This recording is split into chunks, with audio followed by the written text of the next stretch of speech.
আল্লাহ দুনিয়া একটা ঘর বানাবেন, তো কোথায় বানাবেন? পৃথিবীর সবচাইতে সেরা জায়গা মক্কাতুল মুকাররমায় এই ঘরটা বানালেন। পড়েন সুবহানাল্লাহ। প্রথমে ফেরেশতারা বানিয়েছিল, কারা? তারপর বানিয়েছে আদম আলাইহিস সালাম, তারপর বানিয়েছে নূহ আলাইহিস সালাম। নূহ আলাইহিস সালামের প্লাবনে গোটা বিশ্ব ধ্বংস হয়ে গিয়েছিল। এই যে পানি, এই পানির অপর নাম যেমনি জীবন, আবার পানির অপর নাম মরণ, যেরকম ঠিক কিনা? গোটা বিশ্বে এমন কোনো জায়গা ছিল না, there was not a single territory saved from this drastically flood. এই বন্যা থেকে বাঁচার মতো কোনো জায়গা পৃথিবীতে ছিল না। সাইয়েদনা নূহের জামানায় আল্লাহ বন্যা দিয়ে গোটা বিশ্ব ভাসিয়ে দিলেন, কাবাও ভেঙে গেল। নূহ আলাইহিস সালাম কাবা তৈরি করলেন, আবার ইব্রাহিম আলাইহিস সালাম তৈরি করলেন ওনার ছেলেকে নিয়ে। কেমন বাবা কেমন ছেলে? বাবা হচ্ছে রাজমিস্ত্রি, ছেলে হচ্ছে যোগালী। সুবহানাল্লাহ বাড়িতে যাই বলে আল্লাহু আকবার। আবার রব্বুল আলামিন এই দুই নবীকে বলেছেন তাহহিরা বাইতিয়া লিত-তাইফিনা ওয়াল আকিফিনা ওয়ার রুকআইস সুজুদ। ইব্রাহিম ইসমাইল দুইজনই তোমরা বাপ বেটা নবী, বাপ বেটা মিলে আমার কাবা ঘর তোমরা ঝাড়ু দাও।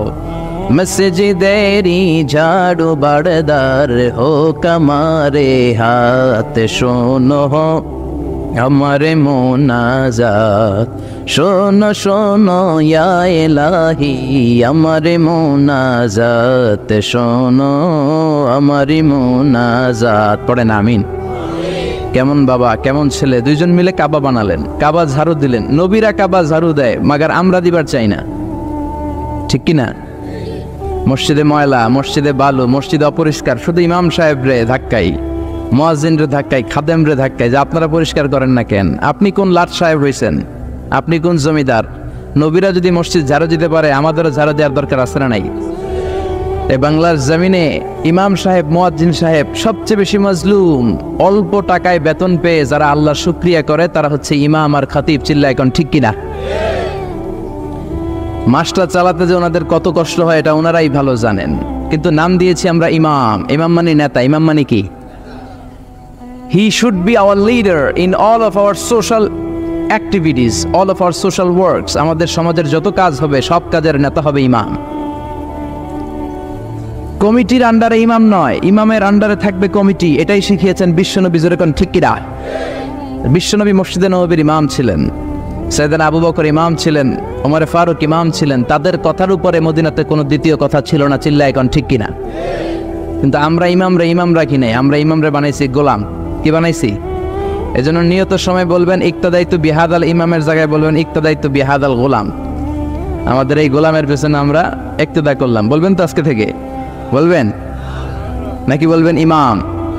তাহলে নেতার মতো সম্মান করতে রাজি আছেন তো? ওনাদের সাথে ভালো আচরণ করতে রাজি আছেন তো? ওনাদেরকে সোসাইটিতে যেই মর্যাদাতে আমাদের রাখা দরকার ওই মর্যাদায় রাখার দরকার আছে না নাই? আল্লাহ আমাদেরকে সহি সমঝ দান করুক। পড়েন আমিন। সাইয়েদনা ইব্রাহিম আলাইহিস সালাম বানাতে শুরু করলেন কাবা।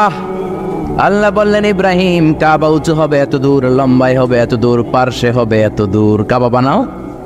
সাইয়েদনা ইব্রাহিম বানাতে বানাতে আর উপরের দিকে যেতে পারে না। আল্লাহরে ডেকে বললেন আল্লাহ এতটুকু বানালাম, আর তো যেতে পারি না, কেমন করে উপরের দিকটাতে বানাবো? আল্লাহ বললেন don't worry Ibrahim, I am sending a special stone from paradise. চিন্তার কোনো কারণ নাই, আমি জান্নাত থেকে স্পেশাল একটা পাথর পাঠিয়ে দিলাম। এই পাথরটার নাম হলো মাকাম ইব্রাহিম। চিৎকার করে আল্লাহু আকবার। এটা এমন পাথর ছিল, এই পাথরের উপর উনি দাঁড়ালে অটোমেটিক্যালি পাথরটা উপরের দিকে উঠে যেত। যতটুকু কাবা বানানোর দরকার বানাতেন, আবার যখন নিচে নামা দরকার অটোমেটিক পাথরটা নিচের দিকে নেমে যেত। কোন সুবহানাল্লাহ। বানালেন কাবা। বানানোর পর আল্লাহ বললেন ইব্রাহিম এবার একটা আজান দাও। কি দাও? আজান দাও। ওয়াদ্দিন ফিন্নাস, মানুষের মাঝে ঘোষণা দাও ঘর বানালাম, এই ঘরের জিয়ারতকারীরা আসার দরকার আছে না নাই? আজান দাও। সাইয়েদনা ইব্রাহিম বললেন কই আজান দিব? মানুষ নাই, পাখি নাই, পশু নাই, পানি নাই, কিচ্ছু নাই, কই আজান দিব? আল্লাহ বললেন তোমার কাজ, তুমি আজান দাও। তোমার এই আজানের শব্দ পৃথিবীর সব মানুষের কানের মধ্যে আমি আল্লাহ পৌঁছে দেব। আমাদের কানেও এই আজান এসেছিল, আমরা তখন ছিলাম আলামুল আরওয়াহে। আমরাও শুনেছি, যারাই এই আজান শুনে লাব্বাইক বলার সৌভাগ্য হয়েছে তারাই কাবার জিয়ারত করবে। চিল্লায় কর আল্লাহু আকবার। আবার ওনার কলিজার টুকরা ইসমাইল, তার পায়ে এত বরকত, ওনার পায়ের ধাক্কায় জামজামকে পানির কুয়া দিয়ে তৈরি করেছেন কে? ওনার পায়ের ধাক্কায় জামজাম হয়েছে। ওনার মা হাজার, আমরা বলি বিবি হাজেরা, আমরা কি বলি? আসলে আরবিতে শব্দটা হচ্ছে হাজার। বুখারীর বর্ণনা, ইব্রাহিম রেখে চলে গেলেন, দুধের বাচ্চা ইসমাইলকে রেখে উনি একবার সাফাতে দৌড়ায়, আবার মারোয়াতে দৌড়ায়, একবার সাফাতে আর একবার মারোয়াতে, দৌড়াতে দৌড়াতে 7টা চক্কর দিলেন। এই দৌড়াদৌড়িটা আল্লাহ তাআলার কাছে এত পছন্দনীয় হলো, গোটা বিশ্বের সব হাজী সাহেবদের জন্য এই জায়গাটায় দৌড়াদৌড়ি করাটাকে আল্লাহ কিয়ামত পর্যন্ত ওয়াজিব করে দিয়েছেন। জোরে কোন সুবহানাল্লাহ। দৌড়ালেন পানির সন্ধানে, ডানে যায় পানি নাই, আবার বায়ে গেলেন পানি নাই। 7 বার দৌড়াদৌড়ি করার পর এসে দেখে ছোট্ট শিশু ইসমাইলের পায়ের ধাক্কায় জামজামের পানি বের হতে শুরু করেছে। সাইয়েদনা ইসমাইল এবং হাজার ওনারা আরবি বলতে জানতেন না, ওনারা ছিলেন সুরিয়ানি ভাষার মানুষ। সুরিয়ানি ভাষায় উনি পানি দেখে এত খুশি, বাদ দিতে লাগলেন। বেরিবাদ চিনেন তো? বেরিবাদ চিনেন না? বেরিবাদ দিতে লাগলেন যাতে করে পানিগুলো চলে না যায়, মরুর বালুর সাথে মিশে না যায়, বেরিবাদ দিতে লাগলেন। আর ওনার নিজস্ব ভাষা সুরিয়ানি ভাষায় বলতে লাগলেন জাম জাম, মানে স্টপ স্টপ, থাম থাম, পানি চলে যাস না, পানি যদি চলে যায় এই পানি আমরা খাবো কেমনে? ওনার মুখ থেকে বের হচ্ছিল ওনার ভাষায় জাম জাম, মানে কি থাম থাম। ওনার মুখ নিঃসৃত এই জামজাম শব্দ দুইটা আল্লাহ তাআলার কাছে এত ভালো লেগেছে, কিয়ামত পর্যন্ত এই কুয়ার পানি, এই কুয়াটার নাম আল্লাহ তাআলা জামজামের কুয়া রেখে দিলেন। কোন সুবহানাল্লাহ। জাপানের কিছু জিওলজিস্ট তারা একটা রিসার্চের কাজে এসেছে যে এই কুয়ার পানিটা এমন কেন, আনপ্যারালাল, অ্যামেজিং অ্যান্ড ইউনিক, কেন গোটা বিশ্বের এরকম পানি নাই কেন, এত পানি এখান থেকে সাপ্লাই হয়, পানি কমে না কেন? তারা একটা মিটার বসিয়েছে, 10 বছর পরে ওই মিটারের রিপোর্ট যে তারা যেটা দিল যে 10 বছরে 1 ইঞ্চি পানিও নিচের দিকে কুয়ার নামে নাই। কোন সুবহানাল্লাহ। এত বরকতের পানি, এজন্য বিশ্বনবী পানিটারে বলতেন ইন্নাহা মুবারাকা, এটা বরকতের পানি। ইন্নাহা তুআমু তুমিন ওয়া শিফাউ সুকমিন, এই পানির মধ্যে শিফা আছে, এই পানির মধ্যে ক্ষুধা নিবারণের কারিশমা আছে, ঠিক কি না? পৃথিবীর সব জায়গার পানি, এটা মিনারেল ওয়াটার বলেন, পুকুরের পানি বলেন, বৃষ্টির পানি বলেন, শুধু তৃষ্ণা মিটায়। কি মিটায়? কথা বুঝতেছেন? কি মিটায়? পৃথিবীর সব পানি শুধুমাত্র তৃষ্ণা মিটায়, শুধুমাত্র কেবলমাত্র একমাত্র এই জামজামের পানি তৃষ্ণাও মিটায়, এট দ্য সেম টাইম ক্ষুধাও মিটায়। কোন সুবহানাল্লাহ। এই পানিটা অনেক ভারী, এটার ভেতরে ফুড সাপ্লিমেন্টারি আছে। এই রমাদানের আগে আমি ছিলাম মক্কা মদিনাতে, আল্লাহু আকবার, প্রতি ওয়াক্তে এই জামজামের পানি খেয়েছে। অনেক হাজীদের কাছে গল্প শুনবেন, একটা খেজুর আর জামজামের পানি খেয়ে সারাদিন কাটিয়ে দেয়া যায়। যেরকম সুবহানাল্লাহ। এজন্য বিশ্বনবী বলতেন মাউ জামজাম লিমা শুরিবা লাহু, যেই নিয়তে জামজামের পানি খাওয়া হয় ওই নিয়ত পূরণ করে কে? গোটা বিশ্বের মানুষ হজ উমরা করতে যে জামজামের পানি খায়, তারা অসুস্থ হলে শেফা দান করে কে? 2016 সালের সৌদি ধর্ম মন্ত্রণালয়ের রিপোর্ট অনুযায়ী 2016-তে হজ করতে গিয়েছিল সর্বমোট 19 লক্ষ হাজি। সুবহানাল্লাহ পড়েন।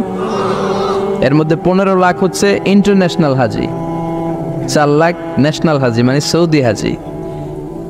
19 লক্ষ হাজি সাহেবান, আর 17-তে এটা 20 লক্ষ ছাড়িয়েছে। এই 20 লক্ষ হাজি সাহেব যাওয়ার সময় জামজামের পানি প্রত্যেকের দেশে গ্যালেনে গ্যালেনে নিয়ে যায়। কারণ সুবহানাল্লাহ, প্রতিদিন সৌদি গভর্নমেন্ট তাদের বিভিন্ন দেশে ছড়িয়ে থাকা এম্বাসিগুলোর মাধ্যমে প্রায় 2 লক্ষ উমরার ভিসা ইস্যু করে। 2 লক্ষ উমরা করার জন্য সৌদিতে প্রতিদিন ঢোকে, 2 লক্ষ বেরিয়ে যায়। এরাও প্রতিদিন জামজামের পানি নিয়ে যায় গ্যালেনে করে। এখন জামজাম প্রজেক্ট নামে সৌদি একটা প্রজেক্ট করেছে, 5 লিটারের জামজামের পানি 9 রিয়াল গুনতে হয় এটার জন্য। 9 রিয়াল দিয়ে আপনি নিয়ে যাবেন। কিয়ামত পর্যন্ত এই জামজামের পানি মানুষ খেতেই থাকবে, নিতেই থাকবে, কিন্তু কোনো ধরনের ঘাটতি হবে না, কমতি পড়বে না। চিল্লায় এখন সুবহানাল্লাহ। মনোযোগ দিয়ে শুনেন, বিশ্বনবী যখন মেরাজে যাবেন, মেরাজের রাতে বিশ্বনবী ওনার চাচাতো বোন উম্মে হানির ঘরে শোয়া ছিল। সাইয়েদনা জিব্রাইল এসে ঘরের ছাদ ফাঁক করলেন, বুখারীর বর্ণনা। বিশ্বনবীকে তুলে কাবার পাশে হাতিমে কাবার মধ্যে বসালেন। এরপরে বিশ্বনবীর গলা থেকে নাভি পর্যন্ত জায়গাটাকে ছুরি দিয়ে ছিঁড়ে ফেললেন। এটার বলে শাক্কে সাদার, ইংরেজিতে বলে ওপেন হার্ট সার্জারি। নাম শুনছেন না? এই থেকে এই পর্যন্ত পুরো কেটে ফেলে। সাইয়েদনা জিব্রাইল কেটে ফেললেন। গলা থেকে নাভি পর্যন্ত কাটলেন, বিশ্বনবীর কলিজাটারে বের করলেন। কলিজাটারে বের করে পৃথিবীর কোনো পানি দিয়ে কলিজাটা ধোয় নাই, এই জমজমের পানি দিয়ে কলিজাটা ধৌত করলেন। এই পানির বরকত বেশি না কম?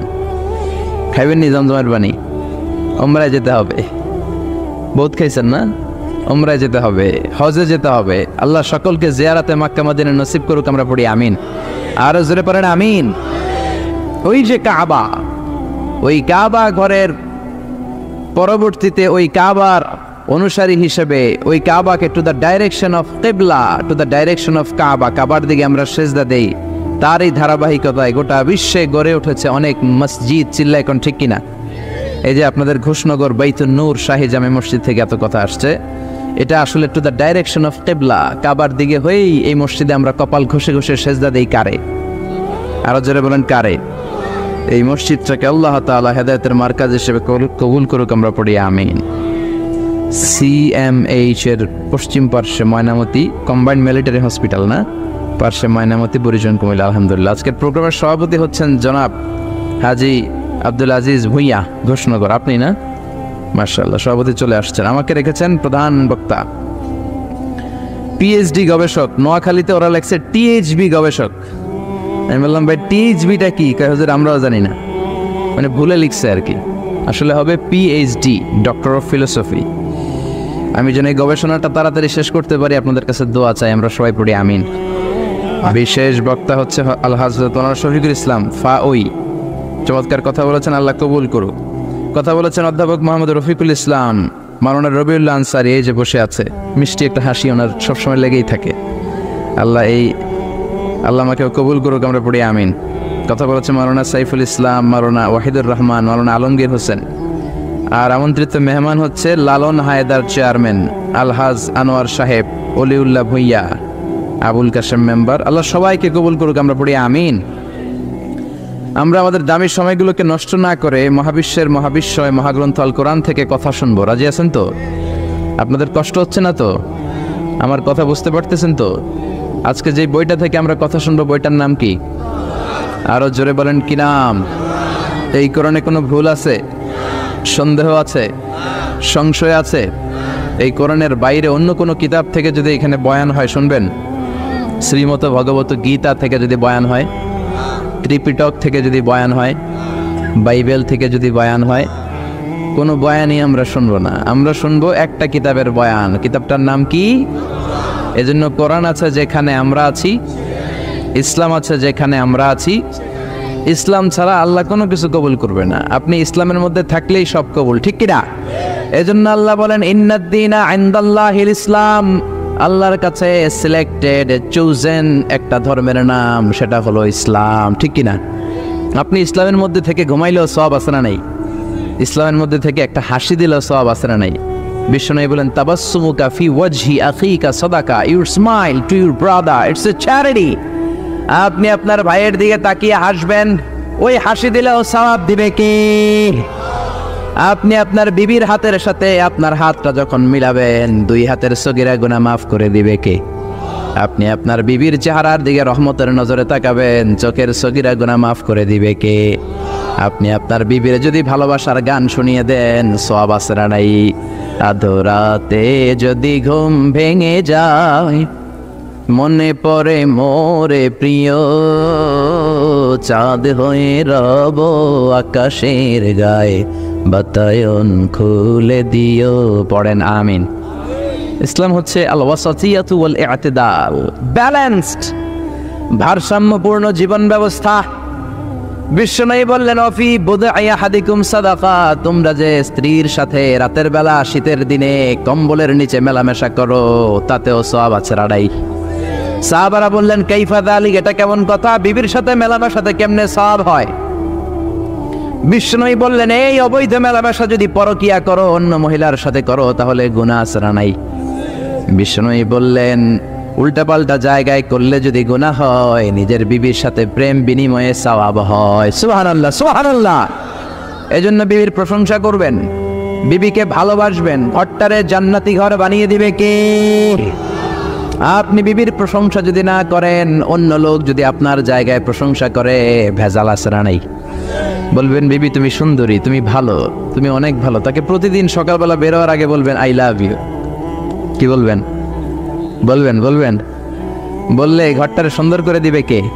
তুমি সুন্দর তাই চেয়ে থাকি, সে কি মোর অপরাধ। বউরে সুন্দর বলেন সমস্যা নাই, কিন্তু শালীরে সুন্দর বললে অপরাধ আছে না নাই? ভাবির দিকে তাকিয়ে যদি বলেন ভাবি আপনি সুন্দরী, অপরাধ আছে না নাই? কাজিন, চাচাতো বোন, জিএফের দিকে, গার্লফ্রেন্ডের দিকে তাকিয়ে সুন্দরী বললে অপরাধ আছে না নাই? কি সুন্দর ইসলাম! আপনি ইসলামে থেকে ঘুমাবেন, ইসলামে থেকে কাজ করবেন, সালাম দিবেন, হাসি দিবেন, তাতেই সব। আল্লাহু আকবার। কারণ ইসলাম ছাড়া আল্লাহ অন্য কিছু কবুল করবে। এই জন্য আল্লাহ বললেন ওমাইয়াবতাগি গায়রাল ইসলামি দীনা ফালাই ইকবালা মিন। ইসলাম ছাড়া অন্য কিছু যদি কেউ গ্রহণ করতে চায় তার কোনো কিছুই কবুল হবে না। সুবহানাল্লাহ। এই ইসলামের মধ্যে আল্লাহ বিনোদন দিয়েছেন, ইসলামের মধ্যে আল্লাহ পারিবারিক কাজের অনুমতি দিয়েছেন, ইসলামের মধ্যে আল্লাহ সামাজিক কাজের অনুমতি দিয়েছেন, ঠিক কি না?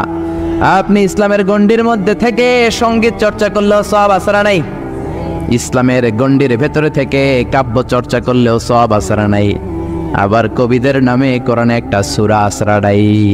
কি নাম? শুআরা। আর শুআরা, তাই না? শায়ের এর প্লুরাল হচ্ছে শুআরা, মানে কবি। তবে আল্লাহ বলেছেন খবরদার তোমরা কবিদের অনুসারী নও, তোমরা নবীদের অনুসারী, ঠিক কিনা? কারণ শুআরা ইয়াত্তাবিউহুমুল গাবুন, বেশিরভাগ আউলা জাউলা লোক, দিকভ্রান্ত পথভ্রান্ত লোকেরাই কবিদের অনুসরণ করে। কারণ কবিরা কি বলে নিজেরাও জানে না, নিজেরা যা বলে সেটার উপর আমল করে না। এই জন্য আমরা অনুসারী কার? কবিদের নাকি নবীদের? জোরে বলেন, কবিদের না নবীদের? তবে হ্যাঁ, ভালো কিছু কবি আছে যারা ইসলামের পক্ষে লিখেছে, তাদের কথা শুনলে কোনো সমস্যা। যেমন কাজী নজরুল ইসলাম, ইসলামের পক্ষে তার চমৎকার চমৎকার কবিতাগুলো আছে না নাই?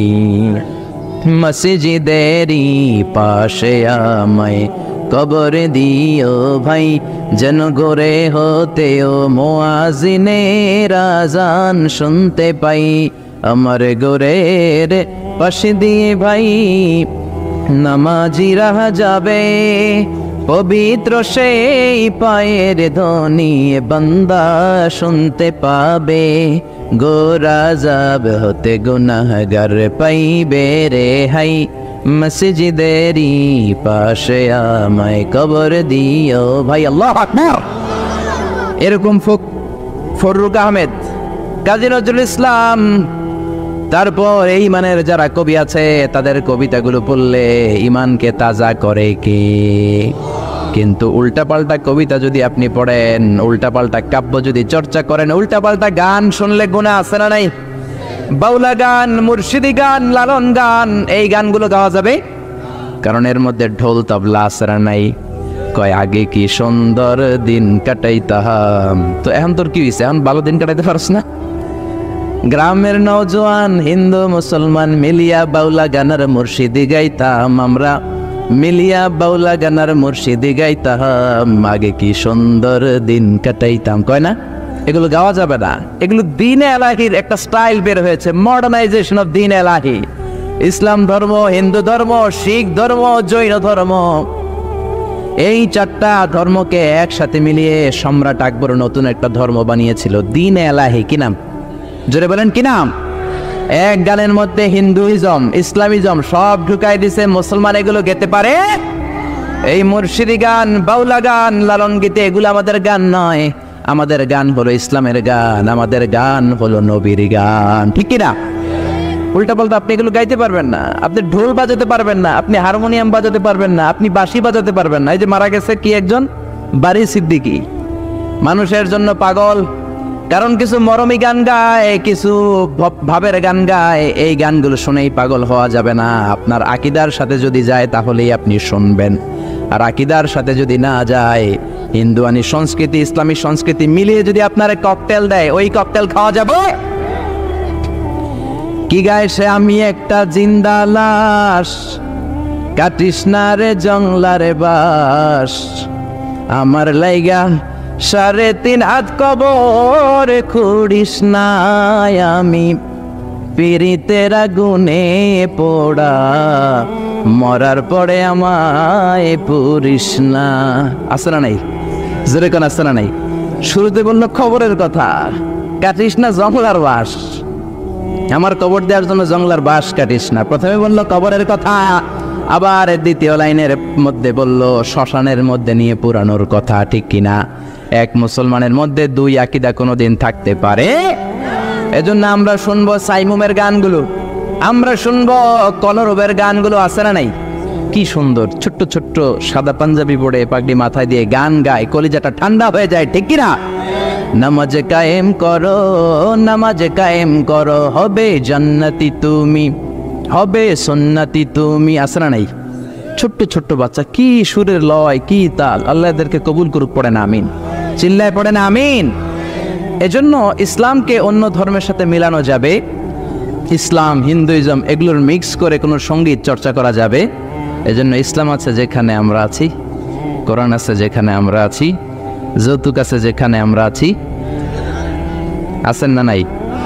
খাওয়া যাবে, যৌতুক খাওয়া যাবে। আল্লাহ যৌতুক থেকে আমাদেরকে হেফাজত করুক, পড়ে না আমিন, আরো জোরে পড়ে না আমিন। আসুন আমরা তিনটা তাকবীর দিয়ে মহাবিশ্বয় মহাগ্রন্থ আল কোরআন থেকে কথা শুরু করে দেই। আল্লাহ বলেন ও রব্বাকা ফাকাব্বির, ও নবী আপনি রবের নামে তাকবীর দেন, আল্লাহর নামকে আপনি ঘোষণা করে দেন, আল্লাহর নামকে আপনি উচ্চকিত করেন। আমরা কোরআন থেকে কথা শোনার আগে আল্লাহর নামে তিনটা তাকবীর দেব। রাজি আছেন তো? কষ্ট হবে না তো? দেহের যত শক্তি আছে গলার মাঝ বরাবর এনে চিৎকার করে তাকবীর দেন, দেন দেন। লিল্লাহে তাকবীর, লিল্লাহে তাকবীর, লিল্লাহে তাকবীর। আমরা আজকে সূরা আল হুজুরাত থেকে কথা শুনবো, পড়েন ইনশাআল্লাহ, আর জোরে পড়েন ইনশাআল্লাহ। আল হুজুরাত শব্দটা হুজরা শব্দের প্লুরাল। হুজরা মানে হচ্ছে কামরা। হুজরা মানে কি? হুজরা মানে হচ্ছে কক্ষ। ইমাম সাহেবের হুজরা আছে না নাই? ইমাম সাহেব হুজরাখানায় বসে থাকে না? এই হুজরার প্লুরাল হচ্ছে হুজুরাত। এটার মানে হচ্ছে কামরা, কক্ষ, সেল। কন্ডেম সেল আছে না নাই জেলখানার ভেতরে? এই সেলগুলাকেও আরবিতে বলে হুজরা। চিল্লায় কোন সুবহানাল্লাহ। বিশ্বনবীর নিজের কোনো ঘর ছিল না। বিশ্বনবীর 13 বউ, 11 বউয়ের 11টা ঘর, 2 দাসীর 2টা ঘর। এই হুজরাগুলোকেই আরবিতে বলে আল হুজরাত নামে ডেডিকেটেড করে। বিশ্বনবীর যে বিবিদের ঘর ছিল, এই ঘরের নামে আল্লাহ কোরআনে একটা সূরা ডেডিকেট করেছেন। চিল্লায় এখন আল্লাহু আকবার। অনেক কপাল পোড়া নাস্তিক আছে, এরা বলে বিশ্বনবী নারী লোভী ছিল, নারী লোভী। নারীর দেহ ভোগ করার জন্য বিশ্বনবী নাকি 13টা বিয়ে করেছেন। পড়েন নাউযুবিল্লাহ। না, নারীর দেহ ভোগ করার জন্য বিশ্বনবী বিয়ে করে নাই। বিশ্বনবীর প্রথম বিয়েটা হয়েছে মাত্র 25 বছর বয়সে। বিশ্বনবী তাগড়া যুবক, কিন্তু বিয়ে করেছেন 40 বছরের এক বুড়িকে, খাদিজা। এর আগে বিয়ে হয়েছে 2টা, তার মানে তালাক খাইছে 2টা, আর অনেকগুলা বাচ্চাও হয়েছে। এরকম বয়স্ক একটা নারীকে বিশ্বনবী বিয়ে করলেন। বয়স মাত্র 25 বিশ্বনবীর, আর খাদিজার বয়স কত? 40। কল্পনা করতে পারেন? এরপরে বিশ্বনবী 25 থেকে শুরু করে 50 পর্যন্ত, বিশ্বনবীর বয়স যখন 50, এই 50 পর্যন্ত বিশ্বনবী কোনো দ্বিতীয় স্ত্রী গ্রহণ করে নাই। কোন সুবহানাল্লাহ। তার মানে পুরো যৌবনটা কাটিয়েছেন এক বৃদ্ধা মহিলার সাথে। সবগুলো বিবি ছিল বিধবা, একটাও ভার্জিন মানে কুমারী না, সব ছিল বিধবা, উইডো। একমাত্র শুধুমাত্র আয়েশা রাদিয়াল্লাহু আনহা, উনি ছিলেন বিশ্বনবীর একমাত্র কুমারী বউ। চিল্লায় পড়েন আল্লাহু আকবার। মসজিদে নববী যারা ভিজিট করেছেন, গিয়েছেন, মসজিদে নববীর পাশে বিশ্বনবীর 11 জন বউয়ের 11টা কামরা ছিল, 2 জন দাসীর 2টা কামরা ছিল। বিশ্বনবীর নিজের কোনো ঘর নাই। রাত্রিবেলা এশার সালাতের পরে বিশ্বনবী বিবিদের ঘরে ঘুমাতে যেতেন। এক এক রাতে এক এক বিবির ঘরে, কোনোদিন আয়েশার ঘরে, কোনোদিন সাফিয়ার ঘরে, কোনোদিন হাফসার ঘরে, কোনোদিন উম্মে সালামার ঘরে, কোনোদিন জাইনাবের ঘরে, কোনোদিন জুয়াইরিয়ার ঘরে, কোনোদিন উম্মে হাবিবার ঘরে, কোনোদিন মারিয়ার ঘরে, কোনোদিন রাইহানার ঘরে। এক এক রাতে বিশ্বনবী এক এক বিবির সাথে রাত কাটাতেন। সুবহানাল্লাহ। আবার এমন ইনসাফপূর্ণ বিচার ছিল বিশ্বনবীর। বিশ্বনবী যখন কোনো সফরে যেতেন তখন কোরা করতেন। আরবিতে বলে আল কুরআ। কুরআ মানে লটারি। কোরা কি? জোরে বলেন, কোরা কি? কোরা মানে লটারি। লটারিরও হালাল হওয়ার পদ্ধতি আছে। 10 টাকায় 10 লক্ষ টাকা পুরস্কার, এটা কোনোভাবেই হালাল হতে পারে? সবাই 10 টাকা দিয়ে কিনে। কি কিনে? এই কাগজ কিনে। এই কাগজের দাম কি 10 টাকা? জোরে বলেন, এটার দাম 10 টাকা। তার মানে সবাই আমরা 10 টাকা দিয়ে কাগজ কিনলাম। হঠাৎ করে জুয়াখোরের মতো একজন পেয়ে গেল 10 লাখ, আরেকজন পেয়ে গেল 5 লাখ, আরেকজন পেয়ে গেল 3 লাখ, আর আমরা সবাই কাগজ চাবাই। কোন ঠিক কিনা? এটা জায়েজ হবে? আপনি যদি এই লটারির সাথে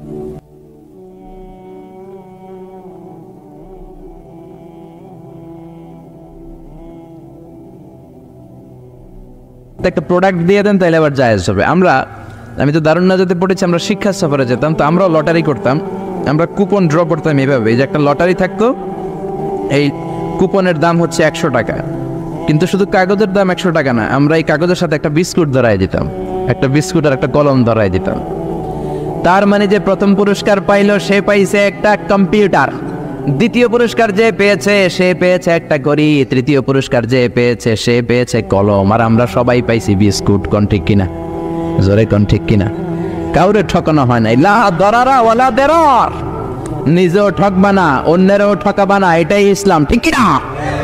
বিশ্বনবী মদিনার বাজার পরিদর্শন করলেন, গমের বাজার, গমের স্তূপের ভেতরে হাত ঢুকিয়ে দেখে উপরে শুকনা গম, ভিতরে ভিজা গম। এরকম বাটপারি আছে না নাই? এখন তো ফল বিক্রেতারা নাকি ভয়ঙ্কর ভাবে পচা ফলের প্যাকেট রেখে দেয় পাশে, এরপরে দেখায় যে ভালোটাই জিতেছে, আসলে পচাগুলো দিয়ে দেয়, এরকম আছে না নাই? এগুলো মুনাফিক।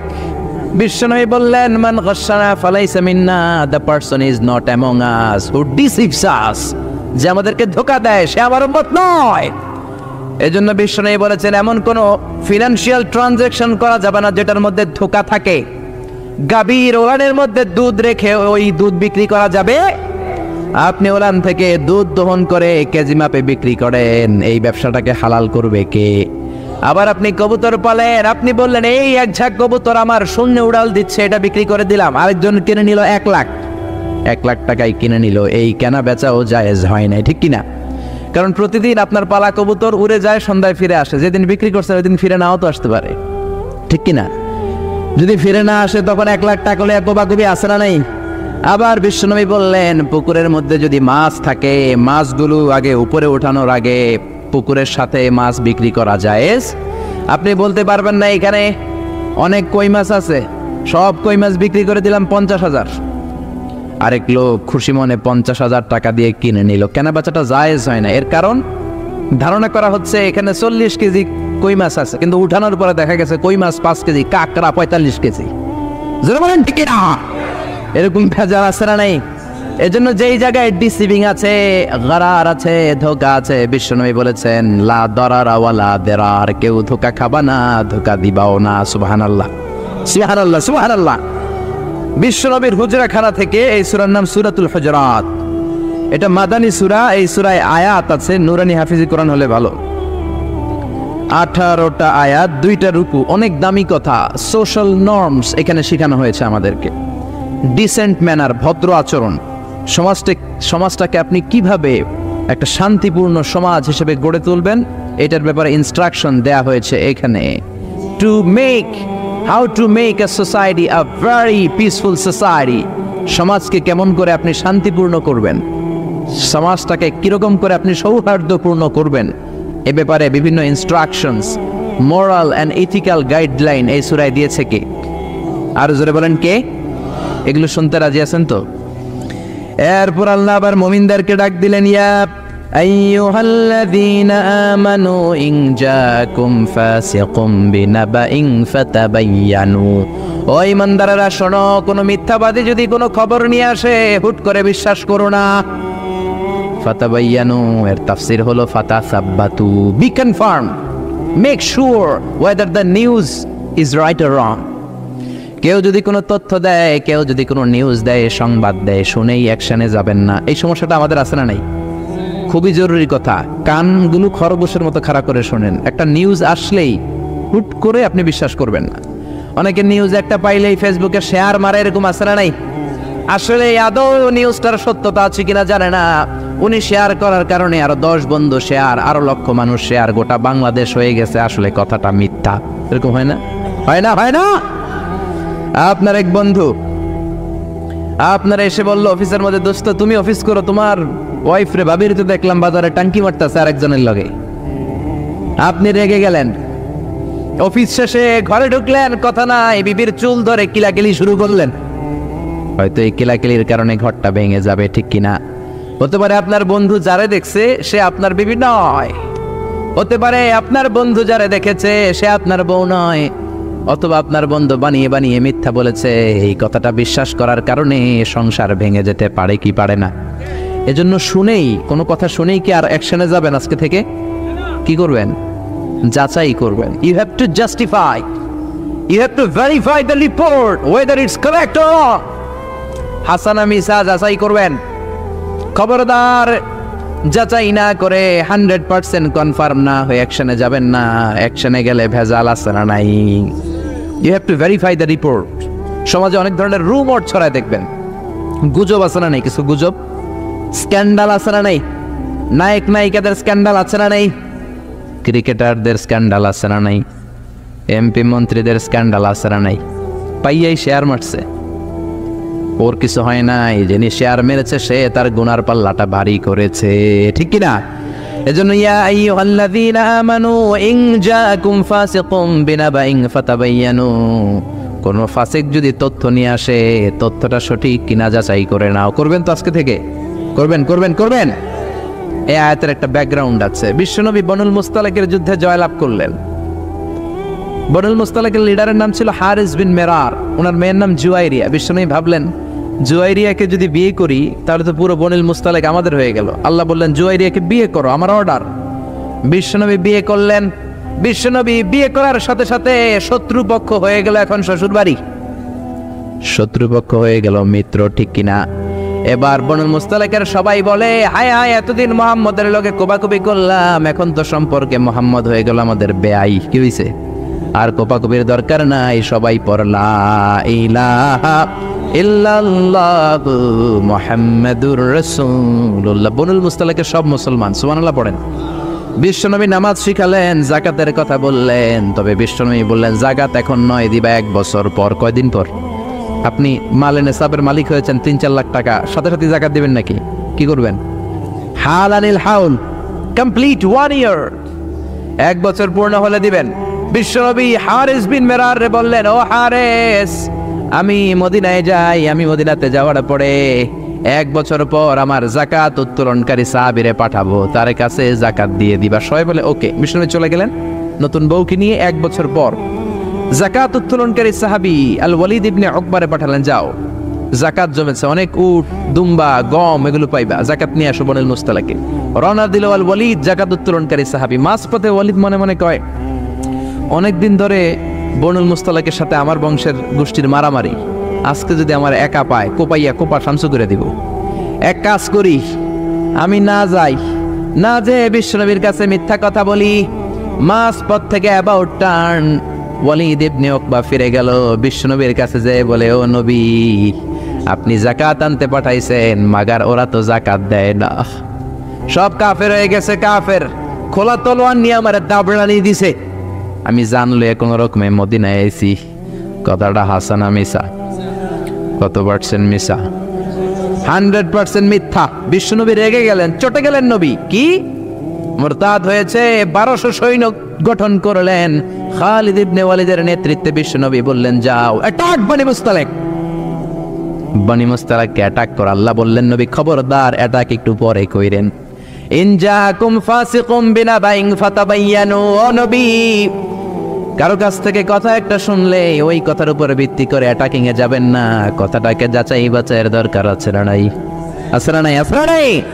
তা না হলে এমন ডিসিশন আপনি নেবেন, ফাতুসবিহু আলা মা ফাআলতুম নাদিমিন। 1200 সৈন্য যে যদি কচুকাটা করতো বনি মুস্তালাকের মুমিনদেরকে, যারা মারা যেত, সবগুলো মৃত্যুর দায়ভার যেত আপনার কাঁধের উপর। ঠিক কিনা? ঠিক কিনা? ঠিক কিনা? এই আয়াত থেকে শিক্ষা হলো, কোনো কথা শুনলে আমরা আজকে থেকে আর বিশ্বাস করব না। কি করবেন? কথা বলেন, কথা বলেন, কি করবেন? যাচাই করবেন। এরপর আল্লাহ বললেন, ওয়া ইন তাইফাতানি মিনাল মুমিনিনা ক্তাতালু ফাআসলিহু বাইনাহুমা। ও নবী, মুমিনদের 2 দল যদি ঝগড়া লাগে, আপনি তাদের মাঝে মিলমিশ করে দিয়েন। সুবহানাল্লাহ। কি করবেন? নাকি লাগাই দিবেন?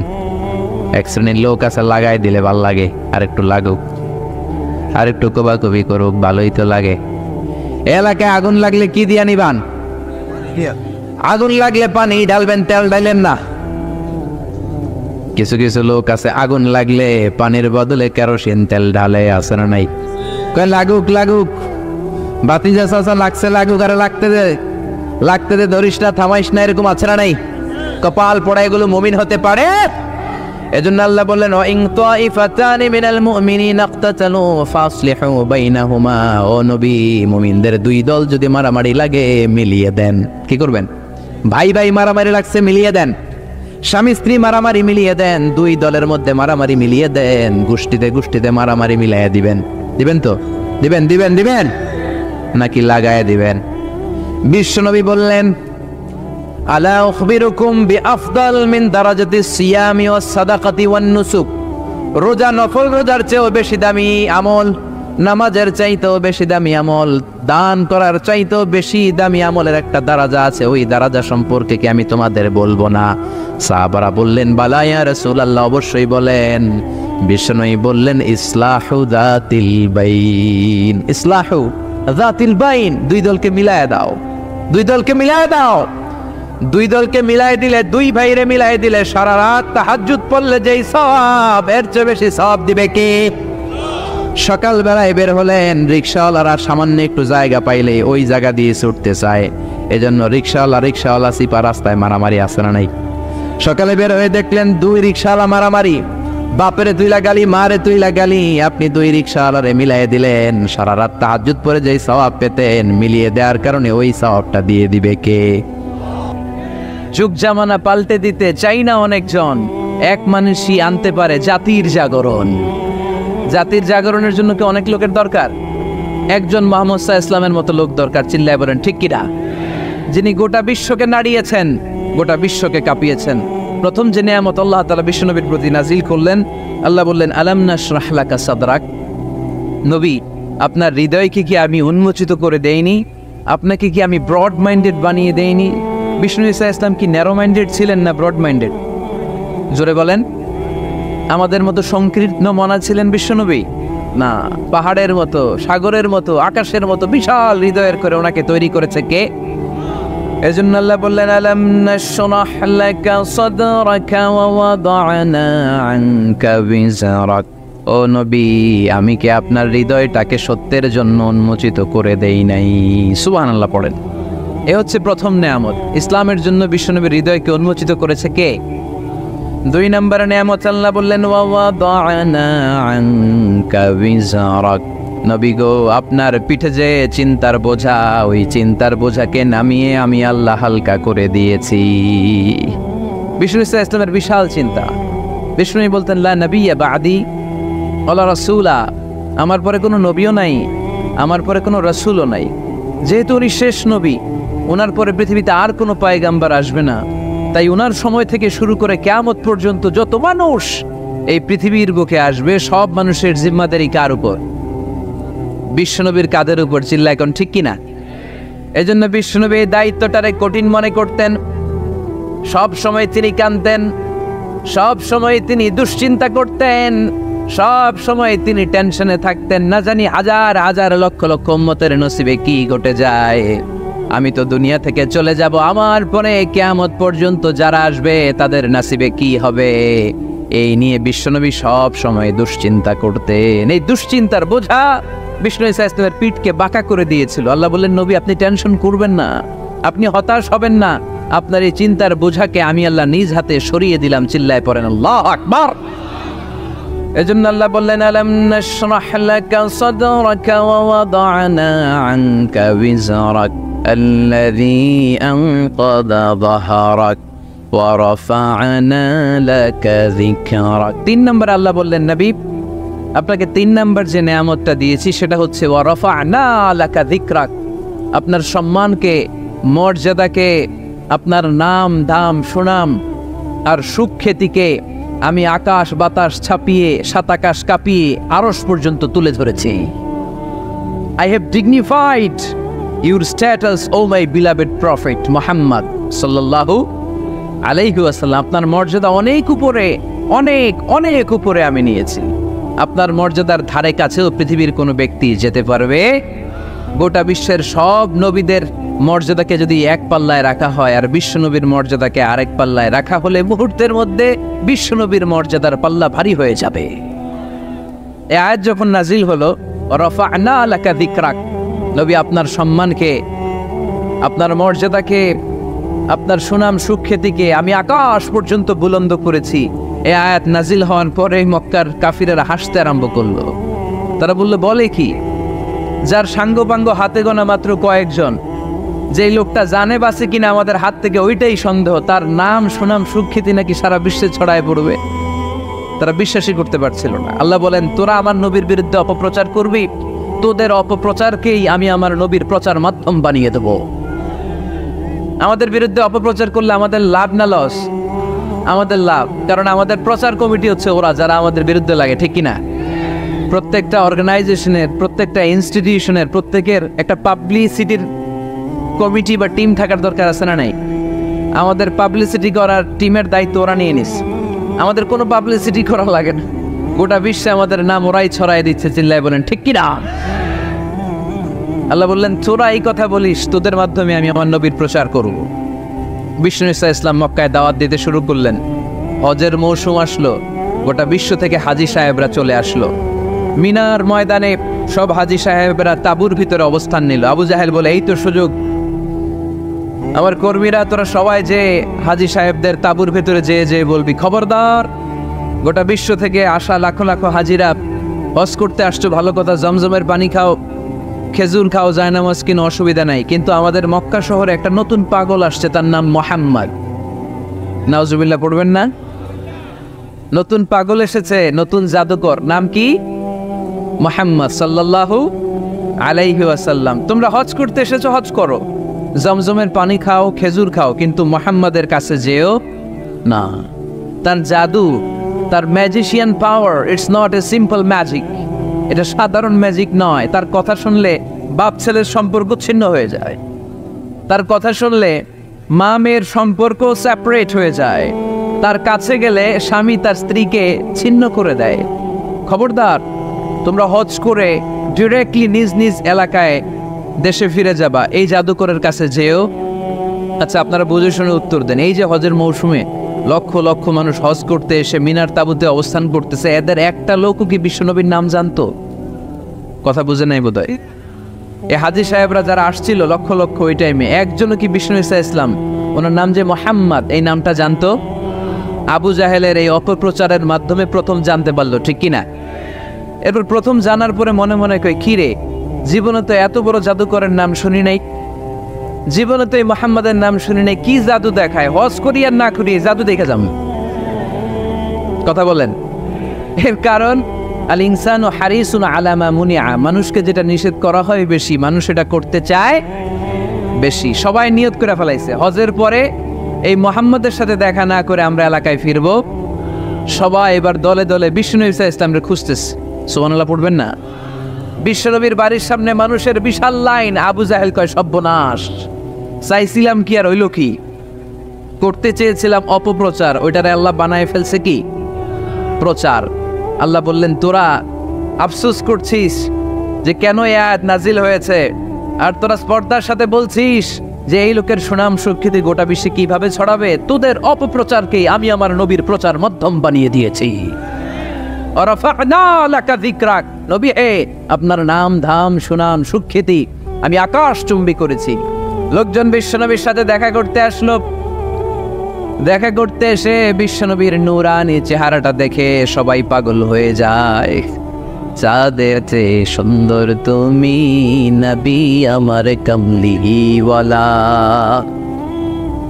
চাঁদের চেয়ে সুন্দর তুমি নবী আমার কামলিওয়ালা, দু জাহানের বাদশাহ তুমি প্যারা নবী সাল্লাল্লাহু আলা, দু জাহানের বাদশাহ তুমি প্যারা নবী সাল্লাল্লাহু আলা, চাঁদের চেয়ে সুন্দর তুমি নবী আমার কামলিওয়ালা। সুবহানাল্লাহ পড়েন। বিশ্বনবীর নুরানি চেহারা দেখে প্রথম ধাক্কায় লোকজন বেহুশ। এসে দেখে কি নুরানি চেহারা, আমার পেয়ারা নবীর কি চমৎকার দাড়ি, কি চমৎকার বাবরি চুল, কি চমৎকার জুব্বা। জীবনে এত সুন্দর সুশ্রী পরিচ্ছন্ন মানুষ তারা জীবনে দেখে নাই। তারা বলে, আবু জাহিল্লাই কইছি কি, দেখি কি। কোনদিন কশ্চিন কালেও এই লোকটা পাগল হতে পারে না, কারণ পাগলের চুল থাকে উস্কো খুস্কো। এলাকায় পাগল আছে না? পাগলরা চুল আশ্রায়, উস্কো খুস্কো চুল। পাগলদের চুলের মধ্যে থাকে জট, জামার মধ্যে থাকে ময়লা, ছেঁড়া ফাড়া জামা পড়ে কি যেন বলে, তারা নিজেরাই জানে না। এমন কোনো কিছু মুহাম্মদের মধ্যে দেখা যায় না। আবার এই লোক কশ্চিন কালেও জাদুকর হতে পারে না, কারণ জাদুকররা মন্ত্র পড়ে বিড়বিড় করে, ঠিক কিনা? এই লোক তো মন্ত্র পড়ে না, বিড়বিড় করে না। এমন এক কিতাব থেকে এই লোকটা আমাদেরকে কথা শোনায়, তার কথা শুনলে হৃদয়টারে ঠান্ডা করে দেয় কে? বিশ্বনবীর বিরুদ্ধে অপপ্রচারকে প্রচার মাধ্যম বানিয়ে দিল কে? আল্লাহ বললেন, নবী হে, নো টেনশন, ওয়া রাফা'না লাকা যিকরাক, I have dignified your status. আকাশ বাতাস ছাপিয়ে, সাতাকাশ কাঁপিয়ে, আমার আরশ পর্যন্ত আপনার মর্যাদাকে আমি সুউচ্চ করেছি। চিল্লায় পড়েন সুবহানাল্লাহ। হাইসুমা যুকিরতু যুকিরতা মাই। হাদিসে কুদসিতে এসেছে কিভাবে আল্লাহ রাসূল সাল্লাল্লাহু আলাইহি ওয়াসাল্লামের নামকে সুউচ্চ করা হলো। আল্লাহ বলেন, নবী হাইসুমা যুকিরতু যুকিরতা মাই, যেখানেই নবী আমার নাম নেওয়া হবে, আমার পরপরই আপনার নামও নেওয়া হবে।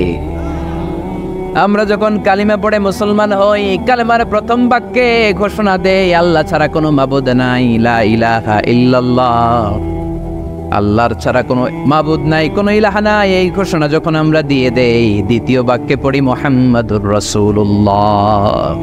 আপনি যদি শুধু পড়েন কালিমার মধ্যে লা ইলাহা ইল্লাল্লাহ, এটা হবে। তারপরে কি পড়তে হবে? তার মানে যেখানেই আমার আল্লাহর নাম, তারপরেই আমার নবীর নাম আছে না নাই? আবার যখন আমরা আজান দেই, আজানের প্রথম 4 বাক্য আল্লাহর বরত্বের ঘোষণা, তারপরের 2 বাক্য আল্লাহ যে আমাদের রব এটার সাক্ষ্য দেয়, তার পরের 2 বাক্যে বিশ্বনবীর উপর সাক্ষ্য দেয়া লাগে কি লাগে না? আবার আমরা যখন নামাজের আগে একামত দেই, নামাজের একামতে বিশ্বনবীর নাম আছে না নাই? কথা বুঝতেছেন? আজানে বিশ্বনবীর নাম আছে না আল্লাহর পরে? কালেমার মধ্যে আল্লাহর পরে বিশ্বনবীর নাম আছে না? নামাজ শুরুর আগে, একামতের আগে বিশ্বনবীর নাম আছে না নাই? আল্লাহু আকবার, আল্লাহু আকবার, আশহাদু আন লা ইলাহা ইল্লাল্লাহ,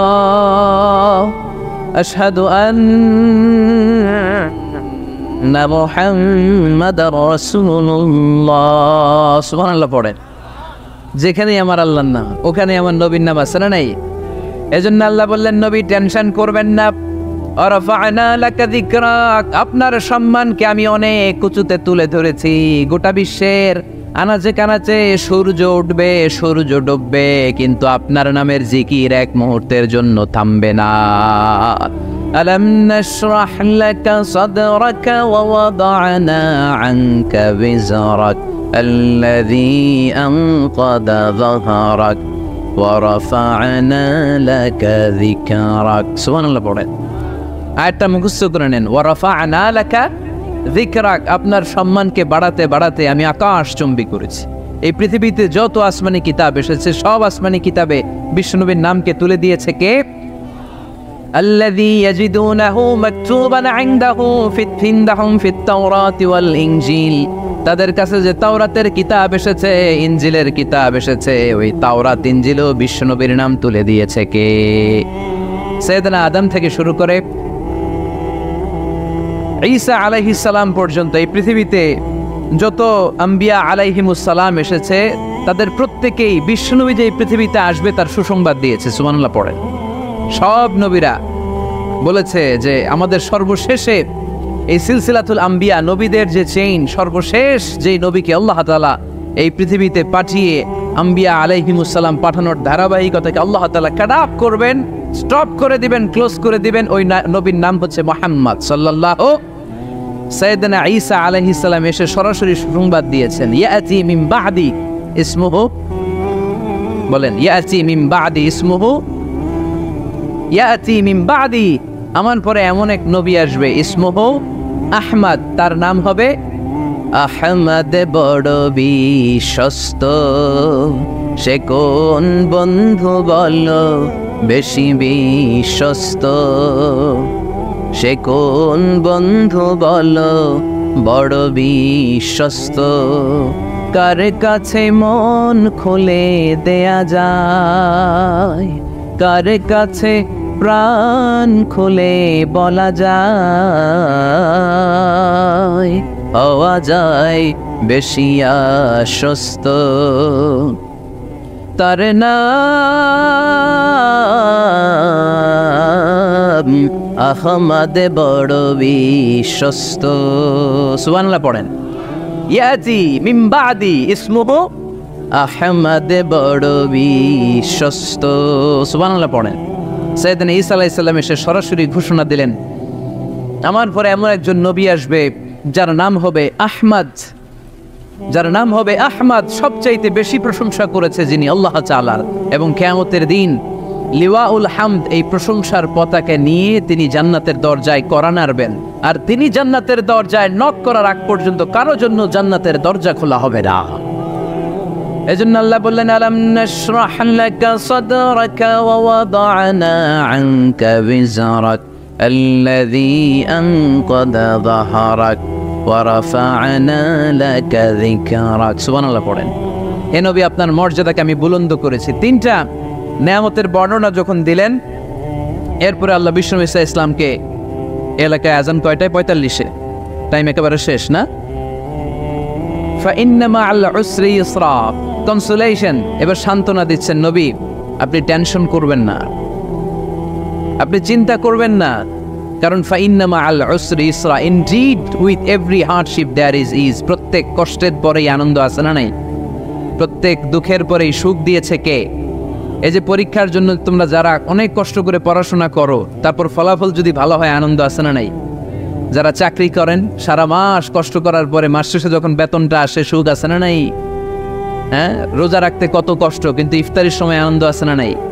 তারাবির নামাজ কষ্ট লাগে না? 20 রাকাত, কোমর ব্যথা হয়ে যায়, হাঁটু ব্যথা হয়ে যায়, কিন্তু 20টা রাকাত যখন কমপ্লিট করি তখন একটা সুখ আর আনন্দ অন্তরে আছে না নাই? সেটাই আল্লাহ বললেন, ফাইন্না মা'আল উসরি ইউসরান, ইন্না মা'আল উসরি ইউসরা। ও নবী, চিন্তা করবেন না, কষ্টের পরেই আছে সুখ, দুঃখের পরেই আছে আনন্দ। ঠিক কিনা? কষ্টের পরেই সুখ, সুখ এটা দুঃখের পরেই থাকে। আল্লাহ সেটআপটা এভাবেই করেছেন। দুঃখ, কষ্ট, বিপদ আর পরীক্ষায় মুমিন ভয় পায় না, কারণ মুমিনের হারাবার কিছু নাই। ঠিক কিনা? আমাদের জীবনে যদি বিপদ নেমে আসে, আমরা কি চিন্তিত হই? কথা বলেন। আমরা তখন সবর করি। কি করি? আর সবরের সওয়াব আছে না নাই? কারণ মুমিন জানে, রাত যত গভীর হয়, অন্ধকার তমানিসা ভেদ করে সুবহে সাদিক হয়। মুমিন জানে, গর্ভবতী নারীর পেটের যন্ত্রণা যত বাড়তে থাকে, নতুন মেহমান আগমনের সময় ঘনাতে থাকে। ঠিক কিনা? মুমিন জানে, মুমিনের উপর বিপদ কষ্ট যত বাড়তে থাকে, সুখের সময় ঘনাতে থাকে, কাছে আসতে থাকে। চিল্লায় বলেন ঠিক কিনা? এজন্য আল্লাহ বললেন, ফাইন্না মা'আল উসরি ইউসরান, ইন্না মা'আল উসরি ইউসরা।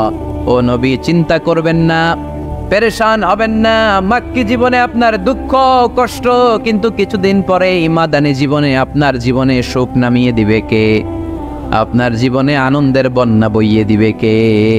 মোটিভেশনাল সূরা, পেইন রিলিভিং সূরা।